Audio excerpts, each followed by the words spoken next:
नमस्कार दोस्तों। मैं पिछले कुछ दिनों से बहुत दुखी हूँ। जब से ये तालाबंदी हुई है तब से जो मज़दूरों के हालात हैं उनको देख कर के सच में मैं बहुत दुखी हूँ। और मैं जानता हूँ कि हमारे हिंदुस्तान में बहुत सारे ऐसे भाई बहन हैं, बहुत सारे ऐसे परिवार हैं जो इन सभी मज़दूरों के हालातों को देख कर के बहुत दुखी हैं। तो इनके हालातों पर मैंने एक कुछ लिखने का प्रयास किया है। और मेरे ये प्रयास सिर्फ इसलिए है कि हमारी जो सरकारें हैं, जो हुकूमत है, उन तक ये बातें पहुँचे और जो मज़दूर हैं, जो लाचार हैं, उनकी वो सहायता करे, उनको सही सलामत उनके घर तक पहुँचाए। तो मैं शुरू करता हूँ, आशा करता हूँ आपको पसंद आएगा। बहुत दिनों से दुखी था मन मेरा, इसलिए आज मज़दूरों की हालत पर कुछ लिख रहा हूँ। मैं मज़दूर हूँ। 1947 में मुझसे कहा गया, आओ एक नया भारत बनाएं।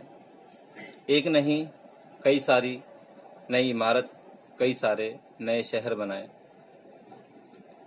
मैंने इमारत को अपने खून और पसीने को ईंट गारा में मिलाकर बनाए बड़े बड़े मकान, पर अपने लिए ही कुछ बना नहीं पाया। देखा अपने एक छोटे से घर का सपना, वो सपना भी निभा नहीं पाया।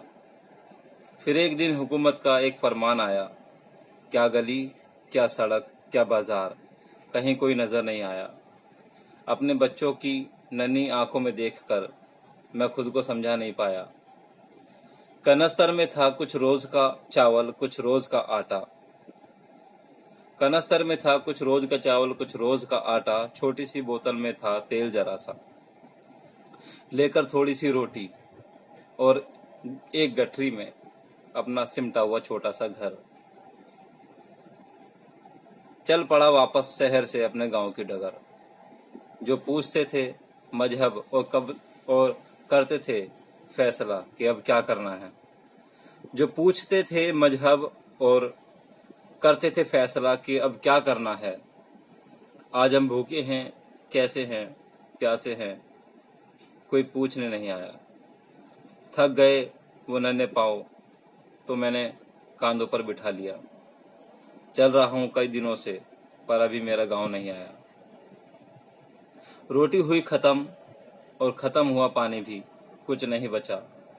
कैसे पहुंचेंगे घर, ये था मैं अब सोचने लगा। सिर पर कड़ी धूप और पैरों तले पथरीली जमीन। ना कोई आदम, ना कोई फरिश्ता अब नजर नहीं आया। उतार लूंगा थकान सारी, उतार लूंगा थकान सारी, बस एक बार घर पहुंच जाऊं। अपनी बूढ़ी माँ और अपने बूढ़े बाप के गले लग जाऊं। इसी सोच में यूं ही चले जा रहा था और अपनी बीवी से गांव की बातें करता जा रहा था कि अचानक सामने से एक ट्रक आया। कि अचानक सामने से एक ट्रक मौत के रूप में आया और एक ही झटके में मुझे, मेरी बीवी और बच्चे को खा गया। खत्म हो गया किस्सा गांव से शहर और शहर से गांव तक का। किसी की नज़र पड़ जाए हमारी लाशों पर तो मेरी गठरी खोल लेना। किसी की नज़र पड़ जाए हमारी लाशों पर तो मेरी गठरी खोल लेना।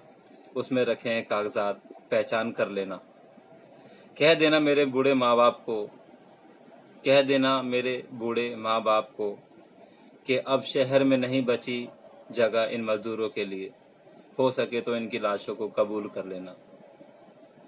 मैं तो नहीं रहा, लेकिन हुकूमत से आशा करता हूँ मेरे